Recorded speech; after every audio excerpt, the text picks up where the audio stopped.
সব অর্ডার কি শুধু আমাদের জন্যই? তো ড্রাইভারের জন্য কোনো কিছু অর্ডার করবি নাকি ওখানে বসে বসে মশা মারবে? কোনো দরকার নেই। তোরা জানিস না ওই ছোট লোকের বাচ্চাটা গরিব হলেও ওর অনেক দিমাগ। এই ছোট লোকদেরকে প্রশ্রয় দিলে না এরা মাথায় উঠে বসে। ওর বাবা আমাদের বাসায় কাজ করে, বলতে পারিস বংশ পরম্পরা থেকে আমাদের চাকরি। একদিন তোর এই হাসি আমি বাইর করব। বড় লোক ও মানুষ কোথাকার। ও শিট। সাবধানে ফানি। ও না, দাঁড়া, ওয়েট, দেখ কি করি। এই ড্রাইভার, এদিকে আসো। এখান থেকে একটা টিস্যু নিয়ে আমার এই স্যুপটা পরিষ্কার করে দাও। হলো, দাঁড়িয়ে আছো কেন?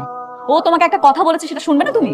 দেখেন ম্যাডাম, আমি আপনাকে ড্রাইভার, এই জন্য যে কোনো কাম করলে আমি সবসময় করে দিই, কিন্তু এর মানে এই না যে আপনার বন্ধুরা যা স্যুট পড়ছে আর এটা আমি পরিষ্কার করে দিব। কি তুই একটা 2 টাকার ড্রাইভার হয়ে মুখে মুখে তর্ক করিস? যেটা করতে বলছিস সেটা কর। দেখেন, আর একটা বার যদি আপনি উল্টাপাল্টা কথা বলেন তাহলে কিন্তু আপনার জিব্বা টাইনে আমি ছিঁড়া ফেলাম। আপনি কি প্রতিবন্ধী নাকি? নিজে নিজে পরিষ্কার করতে পারেন না?